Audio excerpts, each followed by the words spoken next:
Welcome everyone to this webinar today on project are gaps in the discharge summaries, and discharge and direct communication between the source of care in the hospital and source of care in the community hardly ever happens.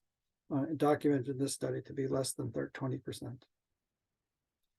Some of our data showed the variation in quality of discharge depending on the day of the week.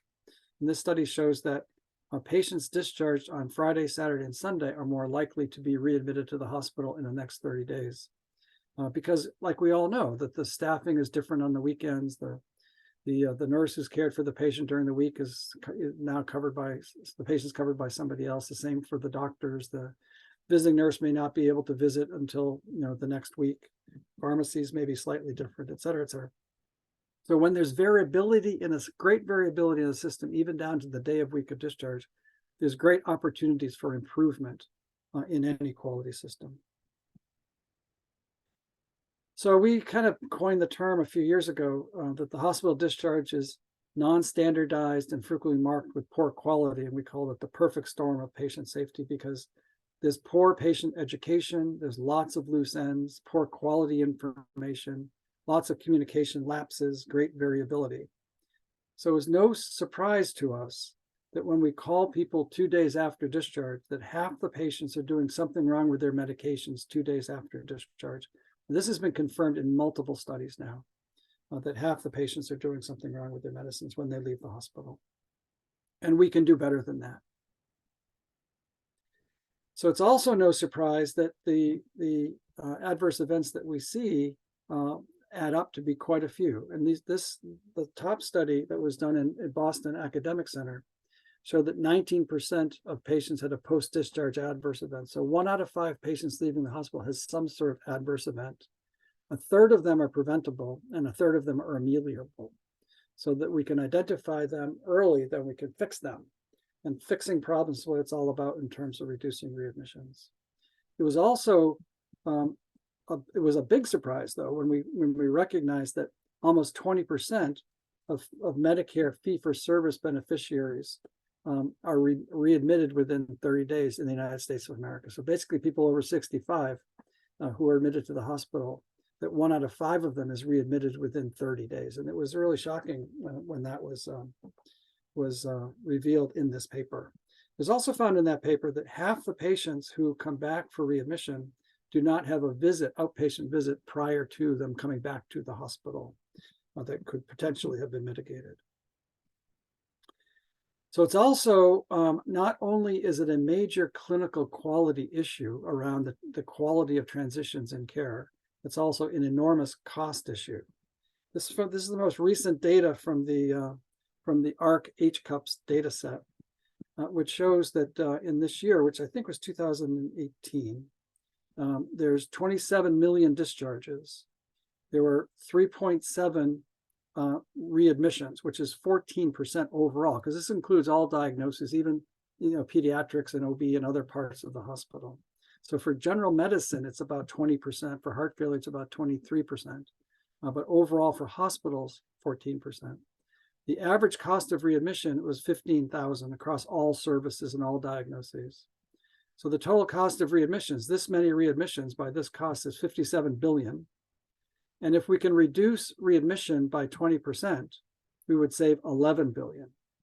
So nobody says we can reduce all readmissions, but everybody agrees that reducing readmissions by 20% is not only doable, but improves care, improves the quality of care and health among our patients.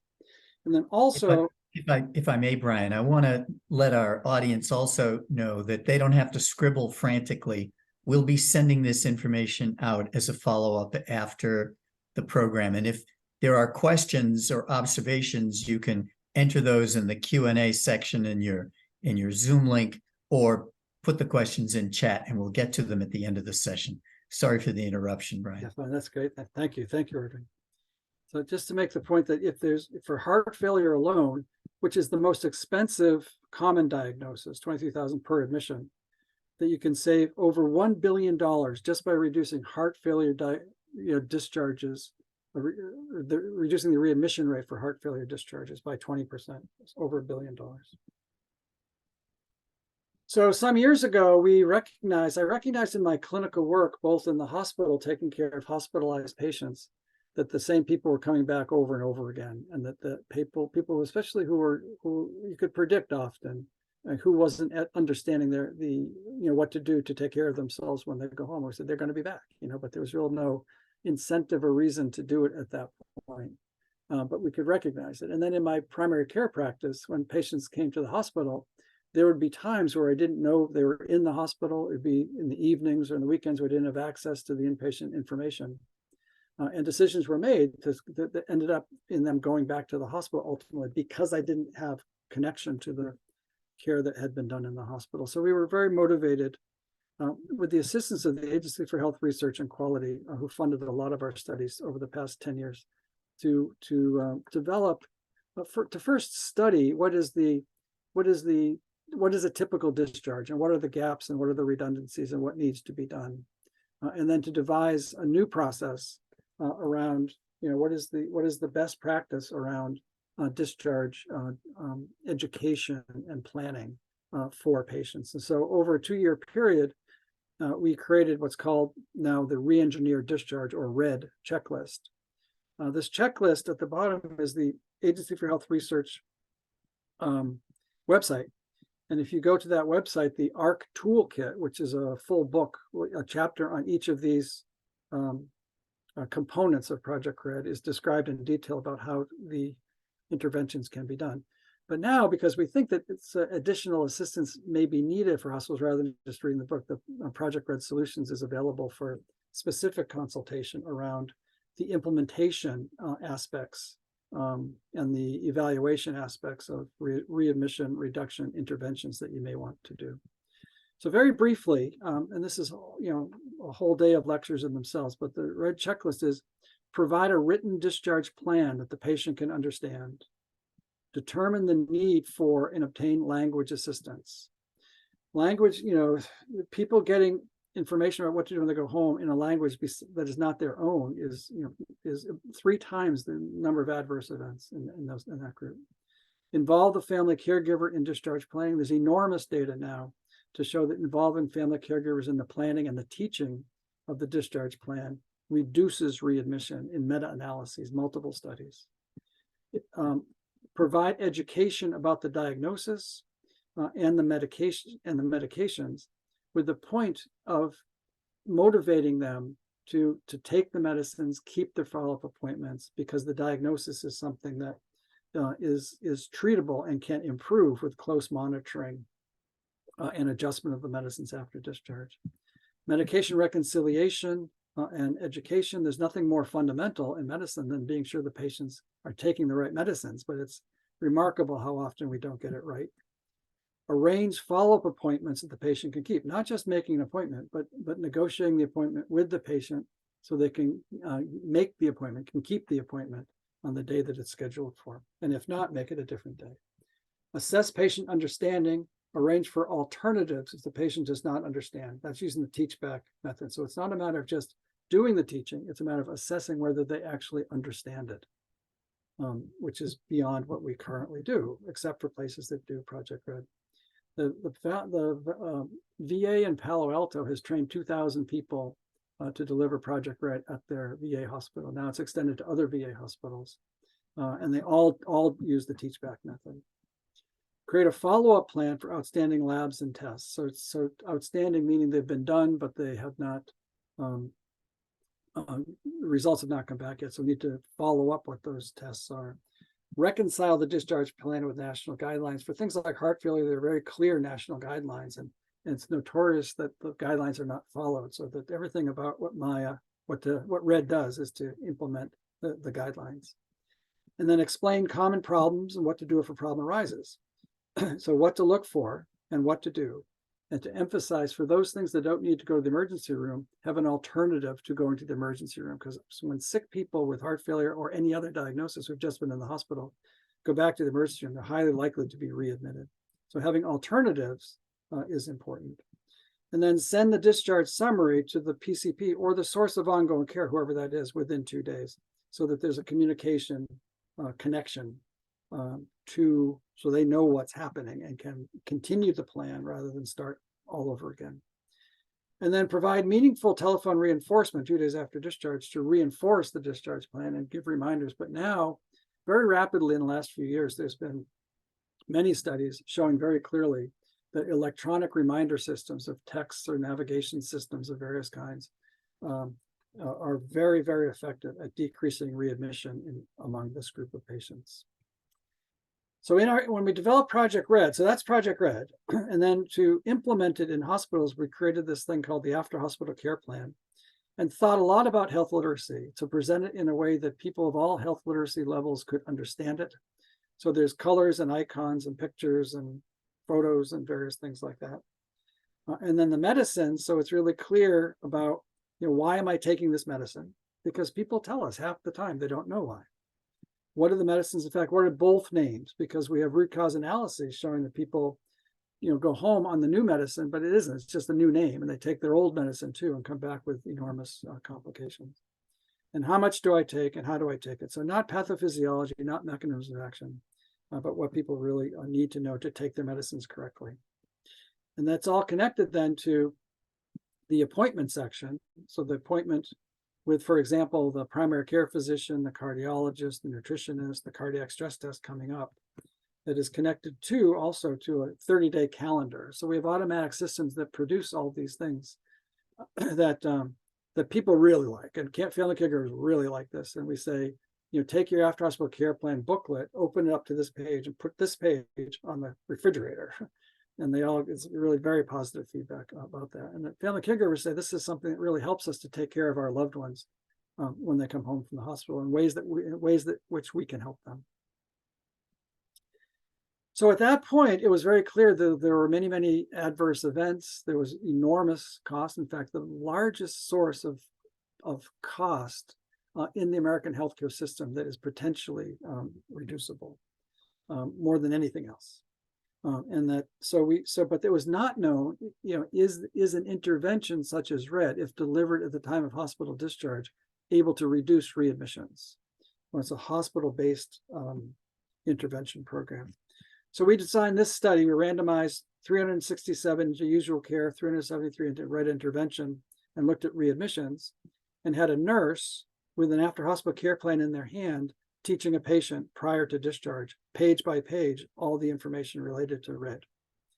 So that this nurse was collected the information, packaged the information, taught the patient, and did the follow-up phone call. And the results are that there was over 30% reduction in readmissions between RED, which is in red, and usual care, which is in blue, which is the first study of a hospital-based intervention, connecting the dots between, yes, we have lots of adverse events and lots of cost, and we now have interventions that can actually reduce readmissions by improving the quality of care and improving patient experience scores. So we did a study at Boston Medical Center where we did a lot of this work using the HCAP question, how well were instructions given about how to care for yourself at home? And with these numbers of patients showed a remarkable increase in the response, very good, to that question. So we doubled more or less the patient experience score in the question most related to hospital discharge. So then over the past 8 to 10 years, there have been a variety of other studies in different populations with different diagnoses in different kinds of hospitals.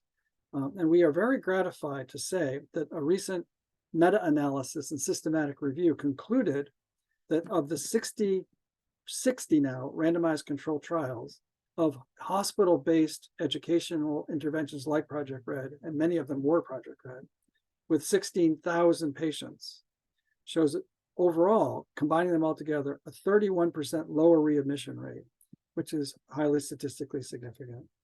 A 24% higher adherence to treatment, that is adherence to both follow-up tests and medications after discharge. That was highly significant. And 41% higher patient satisfaction scores, even more than what was shown in Project RED. So we're very confident now that with this amount of data being available, that RED and programs like RED are are very successful in reducing readmission, increasing patient satisfaction, and lowering costs, and increasing adherence to medications. So for that reason, the Project RED has received a variety of different awards. And we say this just to give you an idea that the people are paying attention. So our RCT is over almost 2,000 citations in the medical literature. The toolkit for Project RED is on the RED website. And if you Google ARC Project RED, it comes up. And it's the whole book there. It's for free download for all the chapters working, and it describes all the various components of Project RED. And our studies in 50 studies every doctor should know. We got an award from ARC work that has led significantly to changes in health policy. It was adopted by the National Quality Forum as a safe practice. Then we received this Peter Drucker Award. You may not know, but Peter Drucker is an iconic figure in management circles. And one of his maxims was you should pick a big problem and fix it with simple solutions. When they gave this to us, gave this award, they said that this is something that Peter Drucker would have really liked, that you could address an $11 billion problem by simply teaching people what to do to care for themselves when they left the hospital. And Peter Drucker would have really liked that. And then, so over the years, you can see that this is the Hospital Readmission Reduction Program, the HRRP, which is the CMS, which is the part of CMS that sort of pays the bills. So CMS has started the HRRP program to reduce readmission by emphasizing promulgation of RED and other things like RED across the country. We did it for many years. We spent a lot of time teaching hospitals what to do about readmission reduction, and there are penalties introduced too for hospitals that don't reduce their readmission rate.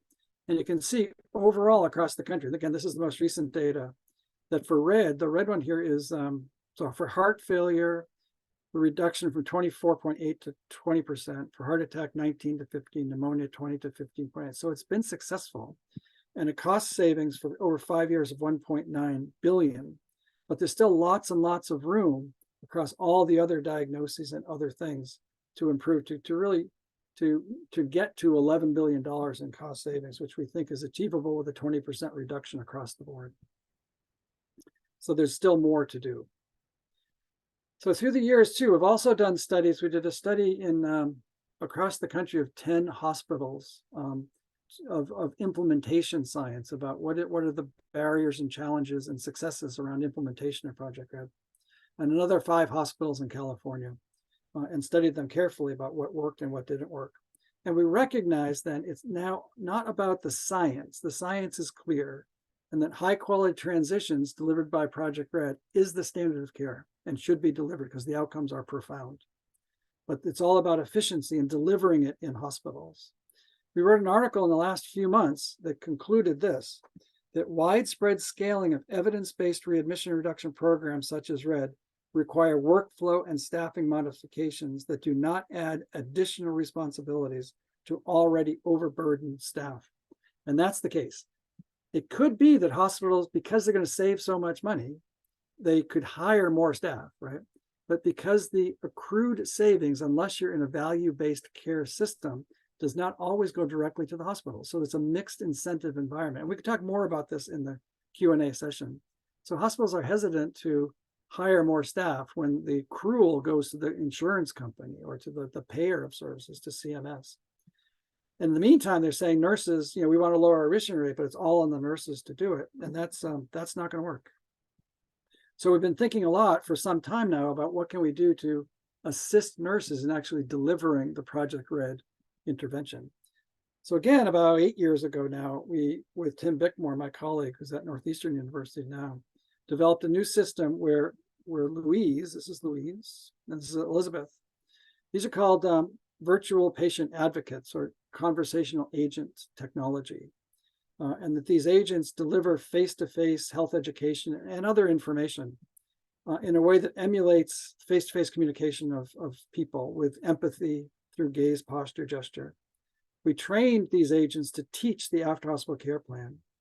The after-hospital care plan is tailored specifically for individuals, so it's not a videotape in any way. Each interaction is different and tailored by the medicines, by the caregiver, by the appointments, by the the equipment going home with them, and all those things. And then teach back is done to document not only what was taught, but what was understood, so problems could be fixed. Print reports at the end to document what was taught and what was understood. So the nurse can go in at the end and look at the report and say, okay, the patient had trouble understanding their medicines, confirm that that's the case, and then if necessary, go to plan B, which is often the family caregiver to oversee the medicines. But we never get to plan B because we never even know that they don't understand. So that's a huge advance in clinical medicine. And then to identify and fix the problem. So these systems has great advantage over even nurses delivering the care in hospital rooms. The way it works, and this is how Maya works now, is that the information comes from the EMR into the workstation. The workstation then creates that data, creates the after hospital care plan. The data automatically goes to the Maya system, and then Maya goes in the room. Maya's on the screen. They have the after hospital care plan in their hand, and Maya teaches page by page through the after hospital care plan, doing teach back on each page to be sure that they understand, and then prints a report at the end about what was taught, what was understood, where there are still remaining questions, and whether they want referrals to nutrition or for cardiac rehab or other things like that that are also part of the system. And the data from the Louise system shows this, that twice as many patients prefer Louise than a doctor or a nurse. And the qualitative data was always the same. It's just like a nurse, actually better, because sometimes a nurse just gives you the paper and says, here you go, Louise explains everything. And it's the same for doctors, not just nurses. So twice as many preferred Louise or a doctor. And then in a randomized control trial of Louise with a PharmD doing the 2-day phone call, we showed a 50% reduction in readmissions using the Louise system. So we're very confident that there's plenty of data to continue work in this way.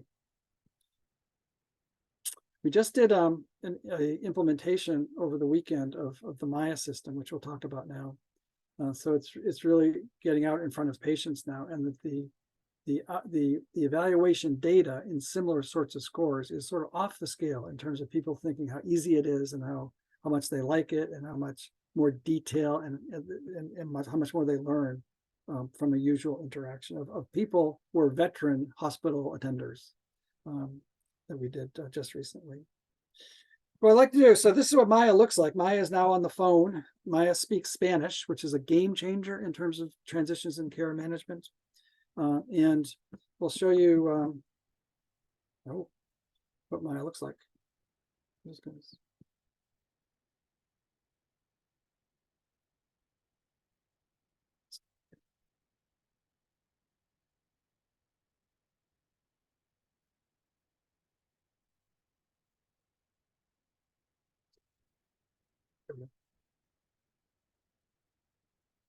So this is Maya. So Maya speaks here. There's closed caption here, which you can turn on or turn off.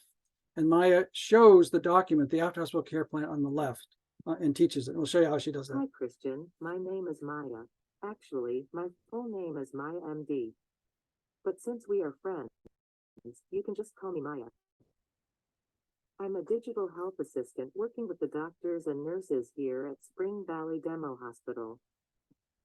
I'm here to help you understand everything you need to know before leaving the hospital.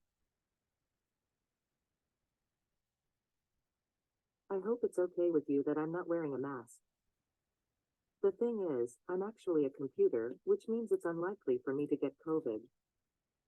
But I am told that I can get other kinds of viruses. Are you ready to get started?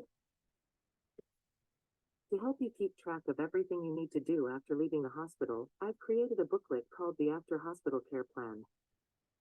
Nurse Jack Smith has given you a copy. Please follow along as I explain each section. The information I'll be showing on the screen is the same as the information in your booklet. If Sally Rogers is with you, you may want to ask them to listen while we talk.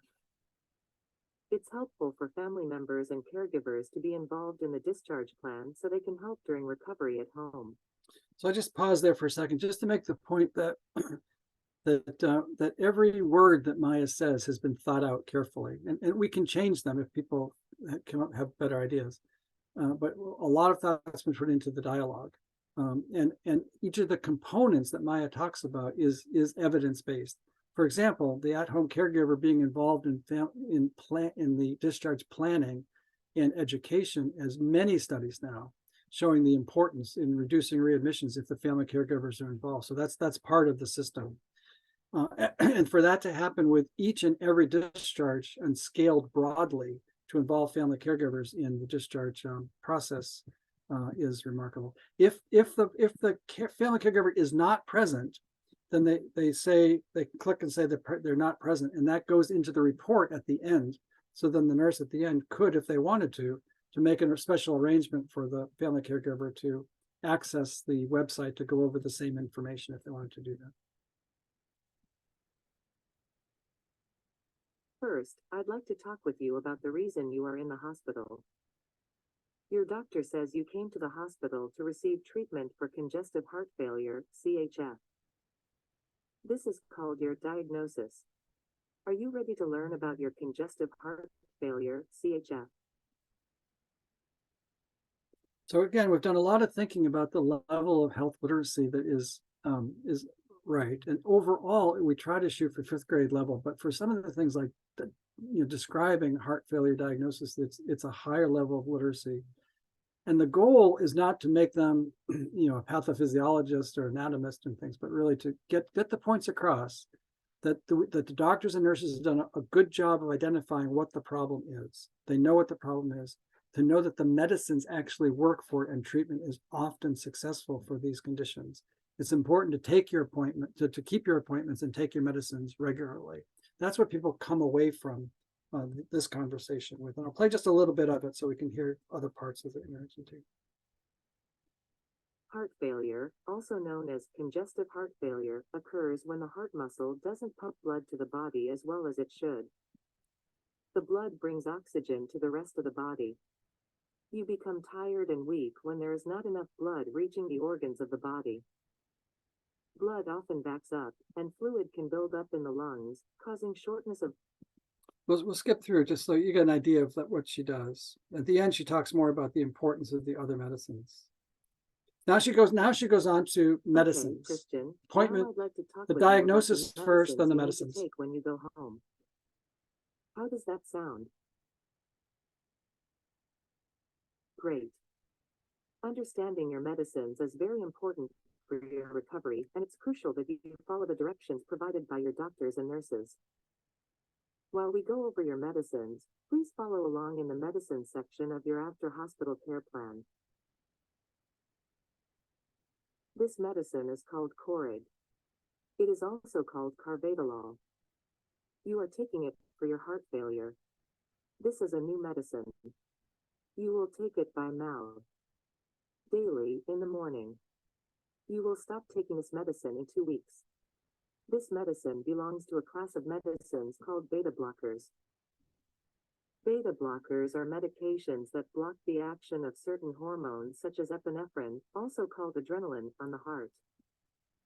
These hormones stimulate the... So I'll stop there. So all the medicines are labeled as new medicines, or medicines in which the dose has changed, or medicines to stop, or ongoing medicines they've taken before. And as a system design, we have Maya talk about the details of the new medicines and the ones where the dose has changed.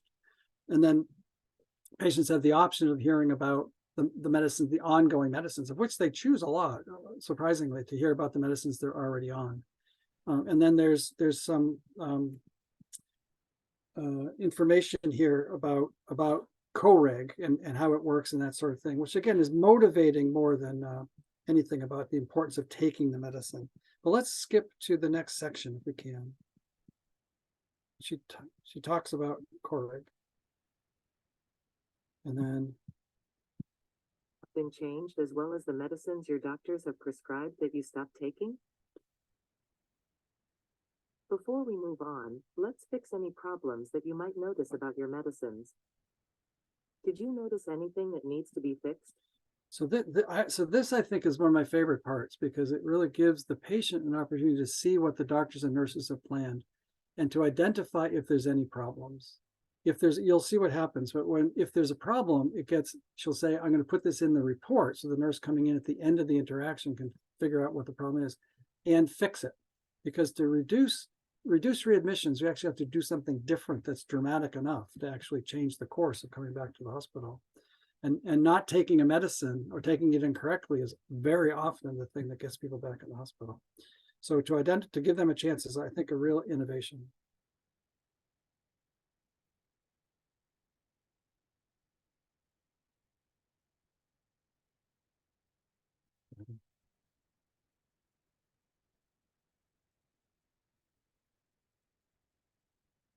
Many people get confused about their medicines, so it's important that you know where to find the right information in your after-hospital care plan. If it's all right with you, I'd like to ask you a question about your medicines to make sure I've explained everything properly. Yeah. So I inadvertently moved past the part where she says that, you know, that if you have a problem, I'm going to put it in the report that's printed at the end. Now she's going to go on to the teach back part, which is to test their understanding, which is an open book test because they have the after hospital care plan in their hand. So they don't have to memorize it. It's a matter of just knowing where to find it. Is that okay? Great. Remember to check your after-hospital care plan to find the right answers. Can you tell me what dose of metformin you are taking every day? Please select from the following.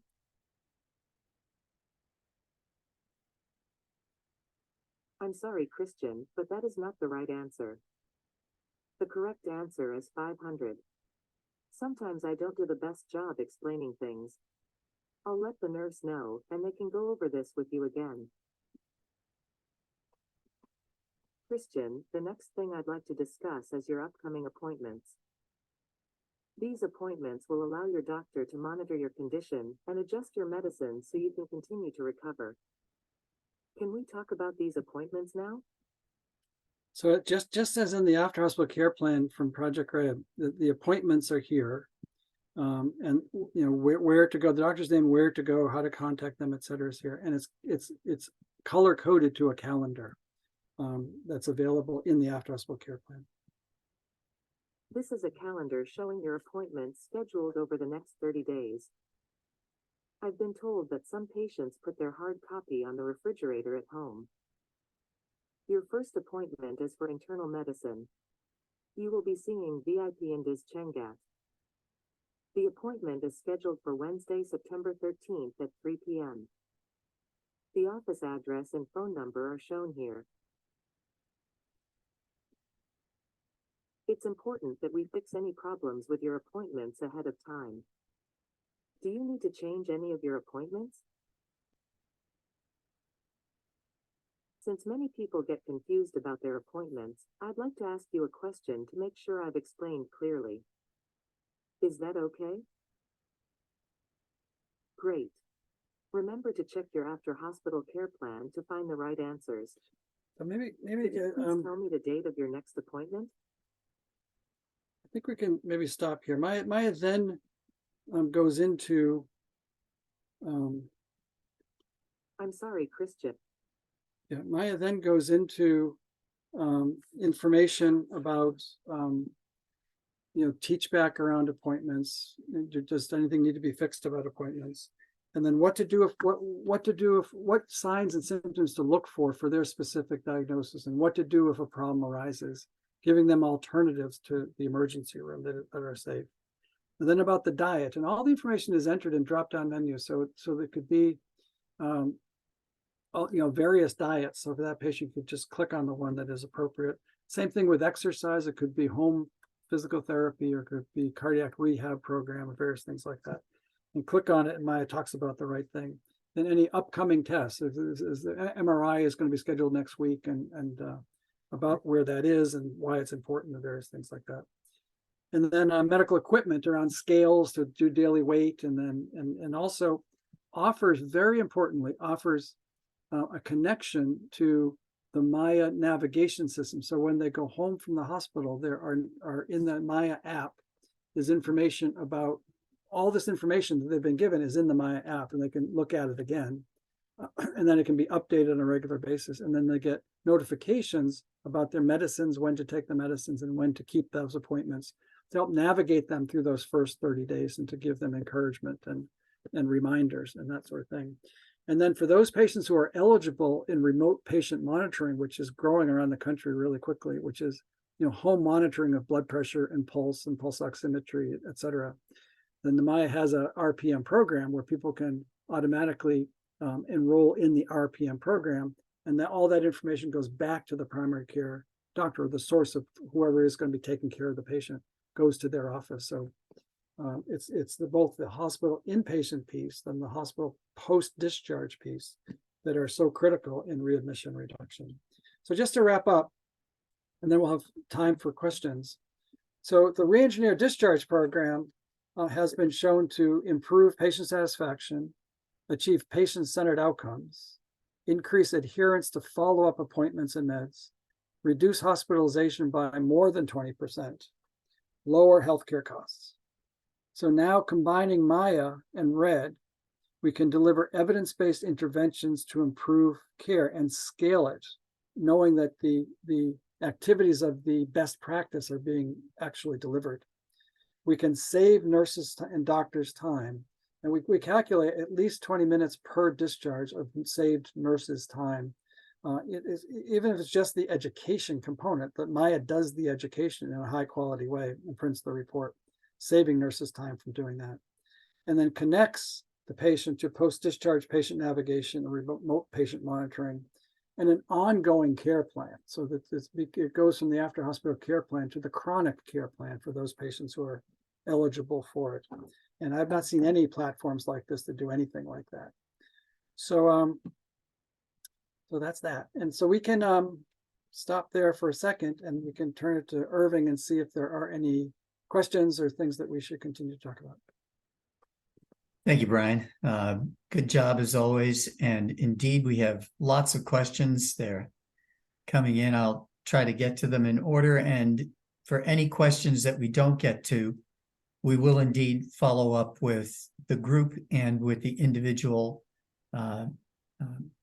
participants who've posted the questions. One of the last questions to come in was, can patients and family caregivers access this? I think the comment is referring to Maya and the after hospital care plan. Do patients and family caregivers have access when they leave the hospital?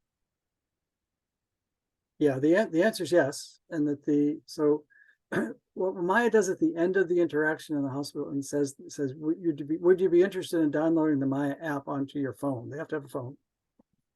And then if they say yes, then it goes on to the nurse's report. The nurse then will help them to download the app onto their phone. Once it's on, they'll have a password.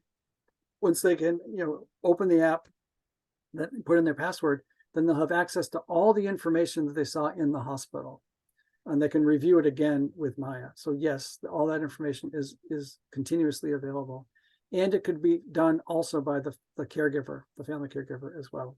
Currently, that information right now, as of today, that is not updated on a regular basis for the first 30 days, but that's on the short list of things to be done in the next few weeks, actually, to be able to update the care plan once they leave the hospital, which is a big step forward.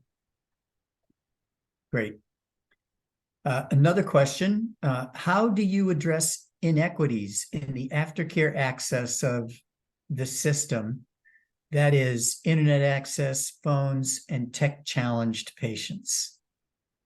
Yeah, so a couple of things. So tech challenge we'll talk about, and then we'll start with it. So I have a slide. I didn't include it here of from our clinical trial at Boston Medical Center, which is 50% African American patients and the 60% Medicaid patients, where that trial was done. And there certainly were, and these were sick patients going home from the hospital who had been in the hospital and had they were sleep deprived, and they had operations, and they were hypoxemic, and they were sick, and so they're not on the top of their cognitive game going home, right?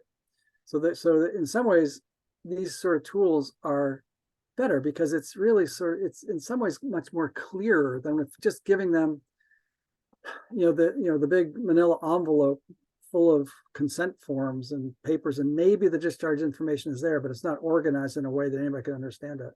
That doesn't work. So Maya, in a way that it's organized, for people who are somewhat disorganized, we found to be really, really effective. So what and for the technical side, we said that if you wheel in Maya and say, we're going to be doing this, they'll say, I've never touched a computer in my life. We taught the nurses to say, give us 1 minute. If after 1 minute you don't think you can do it, you don't have to. So for 157 straight patients, nobody was unable to do it once it got started, because the nurse would push the button, and Louise at that point would come on and say, hi, Joe, how are you? Dr. Jones is going to be sending you home at 10:30 today. You're going to be seeing Dr. Jones next Tuesday. Your wife, Joanne, is going to be, checking in with us. And let's talk about your medicines and follow-up appointments. And they go, okay. And then so as long as they're able to lift their hand and touch the screen, and as long as they're cognitively intact, like with any admission with or without technology, you need to assess cognitive intactness and then go to plan B if they're not really able to do it. But Maya identifies who's not cognitive intact much better than we do generally to go to plan B. So in terms of the technology usage by sick patients, we're really gratified to see how easy it is. And we have data, and anybody's interested, we could share the papers and things like that about how much people trust it and all that. And the bottom line is that more than twice as many would prefer Maya than doctor or nurse for the reasons that we talked about. And they trust it, they're engaged by it, they are happy that Maya is sure that they understand the information before they go home, and those sorts of things. The other piece about equity is around language. Now this I think is really the thing that is the biggest game changer of all, because patients with limited English proficiency and English as a second language, whose native language is not English, right? Typically what happens is that nurses will sometimes, minority of times, call an interpreter if it's available, who comes up in 2 hours. So there's already 2 hours of lost time. And then there's asynchronous translation. So the nurse says something, the translator says something, the patient says something, goes back to the translator, back to the nurse. So it takes twice as long, more than twice as long to deliver the information. So it's a time thing as well. But if Maya can just roll in, push the button, and Maya teaches a high quality discharge in the patient's language, which she can now do in Spanish, and the other ones are just a matter of doing it, then it's a game changer for hospitals to be able to deliver high quality education in the patient's preferred language. Is a really big equity deal relative to hospital care, I think. Who'd argue? These are huge problems, and what you're talking about, I think, Brian, is the Maya system, which is a technological component of a change in an overall system. These are organizational structures. These are legacy patterns of behavior, both in hospitals and skilled nursing centers. And really, Project Red is about changing those workflow patterns, which is why, of course, Project Red Solutions was created in order to help with those. So we have lots of questions, and I'm going to summarize a few of them here by saying, does this product, thank you, Don, does this product integrate with the hospital's EHR? And are there interoperability issues with Epic, Cerner, and other EHR systems? Take that away, Brian. Yeah, so there are no interoperability issues, and that integration will save additional time. So at this point, it's not about the science of transitions in care. The science is very clear that there's lots of adverse events, there's lots of readmissions, there's lots of expense, and lots of unhappy patients related to transitions in care. The evidence also that there are many interventions started by the Project Red movement to deliver high quality discharge care. So it's not about the science, does it work, right? It's more about how to implement it into the workflow, as Irving says, to change the workflow of hospitals, as we all know, and nursing homes too, is really difficult.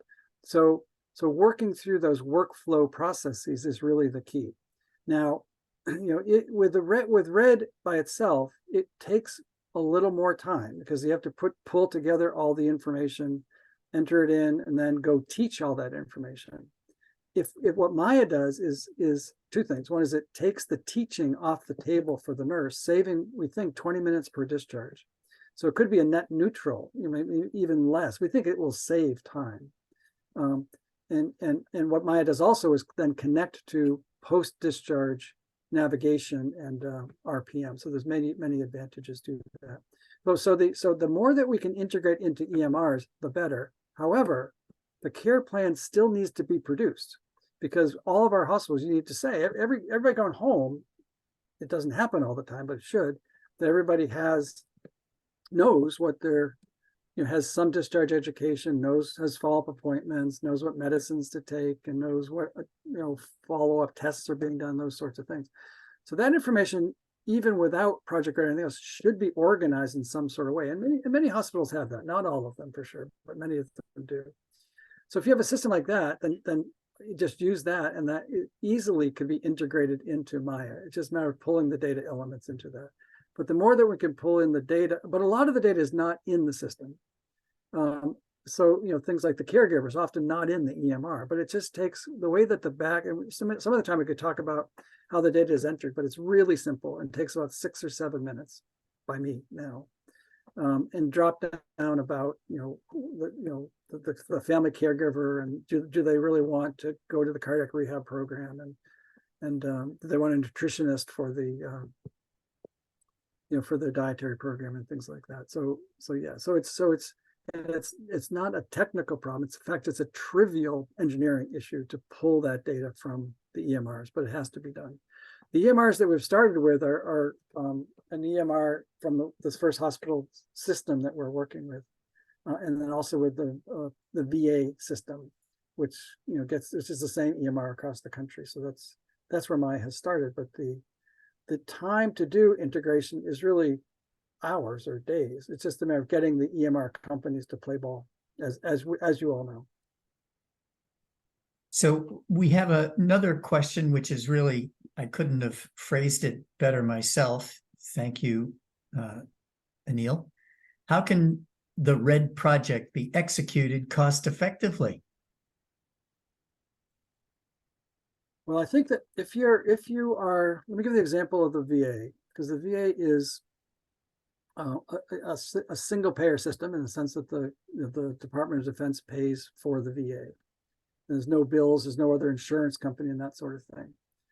So every time there's an admission, there's a cost associated with that. If you can reduce readmissions by 20%, that cost savings is direct savings to the hospital system. So if it's a $25,000 readmission that doesn't happen, they save $25,000. So that's I think the prime example of a value-based system, right? And that across the country now there are hundreds of ACOs and other health systems that are very well developed at this point, that have value-based metrics built into their contracts with a variety of different payers, where they're responsible for all costs related to readmission. So for those hospitals, cutting the readmission cost means that the cost savings goes directly to their bottom line. The problem is the hospitals that are still in a fee-for-service system, and this is one of the big problems with readmissions in general, is that if you're in fee-for-service and you decrease your readmission rate, that's one readmission you're not getting. And you're not getting the savings, because the savings the savings goes to CMS if it's a Medicare patient, or it goes to Blue Cross if it's a Blue Cross patient, et cetera. So that's why Blue Cross, they're entering into these shared savings programs, so that if we can reduce readmission, then you get so much and we get so much, kind of thing. So even in fee-for-service, which is rapidly changing, especially on like Medicare Advantage, where it is it's not capitated, but it's a value-based programming where there's shared saving programs built into it. So the incentives are being aligned, plus the hospital readmission reduction program penalties. The majority of hospitals in the country are paying penalties for high readmission rates. It's not a lot of money, but it can be. So savings on the penalties, but more importantly, improving the quality, Because also, in terms of value-based care, the STAR system and the quality, metrics around hospitals is real money for hospitals, and that readmission metrics are a big piece of HCAP scores and other things like that, which means real money for hospitals. So there's many reasons why hospitals can financially benefit beyond the obvious improved clinical care that people are getting. Great. I think that you've opened up a very broad area of conversation that we can have with the audience about how these interventions from Project Red Solutions will return in cost avoidance, cost savings, and in order to implement, in order to get executive buy-in on such a program, the question is, and this came up in one of the questions, how do I show my boss that this is worthwhile? And I think you've addressed that somewhat directly, Brian, and indeed the contact details on the screen now. I'd encourage the audience, people in the audience and others to be in touch with us about that.